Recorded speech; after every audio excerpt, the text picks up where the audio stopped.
খবর 24 সাথে আপনাকে স্বাগত।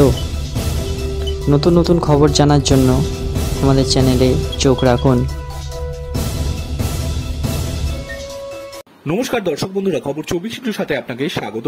সদ্য জনগর্জন সভা থেকে মমতা বন্দ্যোপাধ্যায় লোকসভা ভোটের ডঙ্কা বাজিয়ে দিয়েছেন। বিগল বাজিয়ে তৃণমূল ঘোষণা করে দিয়েছে 2024-এর লোকসভা ভোটে বাংলায় তার দলে 42 জন প্রার্থীর নাম। ব্রিগেডে রবিবারে মেগা সভা থেকে মমতা জানিয়ে দিয়েছেন যে রাজ্যের বাইরে একাধিক জায়গায় তিনি প্রার্থী দেওয়ার পরিকল্পনায় রয়েছেন। সেক্ষেত্রে উত্তরপ্রদেশে তৃণমূলের প্রার্থী দেওয়া নিয়ে তিনি অখিলেশ যাদবের সঙ্গে আলোচনায় রয়েছেন বলে জানান মমতা। এরপরই অখিলেশ যাদবের সমাজবাদী পার্টির সিনিয়র নেতাদের তরফে বাংলা নিয়ে পরিকল্পনার কথা প্রকাশ্যে এলো। এক সর্বভারতীয় সংবাদ মাধ্যমের খবর অনুযায়ী অখিলেশ যাদবরা চাইছেন বাংলা থেকে তাদের প্রার্থীকে সমর্থন দিন মমতা বন্দ্যোপাধ্যায়রা। অর্থাৎ সমীকরণটা খুলে বলতে গেলে দাঁড়ায়, উত্তরপ্রদেশে মমতা বন্দ্যোপাধ্যায় চাইছেন সমাজবাদী পার্টির সঙ্গে আসন সমঝোতা করে তৃণমূল প্রার্থীকে দাঁড় করাতে। সেক্ষেত্রে অখিলেশ যাদবের দলের সিনিয়র নেতারা চাইছেন তাদের দলের তরফে কিরণময় নন্দকে পশ্চিমবঙ্গ থেকে তৃণমূলের সমর্থন যোগাক। ব্রিগেডের ময়দান থেকে মমতা জানিয়েছেন বাংলায় বিরোধীদের নেতৃত্ব দেবে তার দল। একই সঙ্গে তিনি জানান রাজ্যে কংগ্রেসের বিরুদ্ধে লড়বে তৃণমূল। মমতা জানিয়েছে উত্তরপ্রদেশে তার দল অখিলেশ যাদবের সমাজবাদী পার্টির সঙ্গে প্রার্থী নিয়ে আলোচনা করেছে।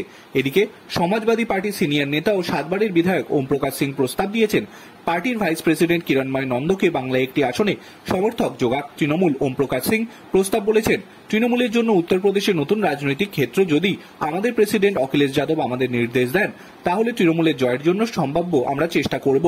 তিনি বলেছেন, তবে তৃণমূলের একথা মাথায় রেখে আমরাও আমাদের সর্বভারতীয় প্রেসিডেন্টের কাছে অনুরোধ করছি যাতে তৃণমূলের থেকে আমাদের নেতা কিরণময় নন্দর জন্য একটি আসন চাওয়া হয়। তিনি পশ্চিমবঙ্গের যে কোনো আসন থেকে লড়ে জিততে পারেন। কলকাতায় দক্ষিণের আসনে উত্তরপ্রদেশের গাজীপুর, আজমগড়, চন্দলির বহু মানুষ বসবাস করেন, তারাই বড় জয় নিশ্চিন্ত করে দেবেন। প্রসঙ্গত এককালে বাম মন্ত্রিসভার মন্ত্রী কিরণময় নন্দ অখিলেশ যাদবের অত্যন্ত ঘনিষ্ঠ বলে মনে করা হয়। সভাতে যখন পারিবারিক দ্বন্দ্ব মাথাচাড়া দিয়েছিল সেই সময় অখিলেশের পাশে ছিলেন কিরণময়। সেই সময় থেকে কিরণময় নন্দের সঙ্গে অখিলেশের ঘনিষ্ঠতা রয়েছে। আর সেই জায়গা থেকে পার্টি সিনিয়র নেতারা চাইছেন বাংলার হাত থেকে কিরণময় নন্দকে তৃণমূল সমর্থিত প্রার্থী ঘোষণা করে বিরোধী শক্তির হাত পোক্ত করতে।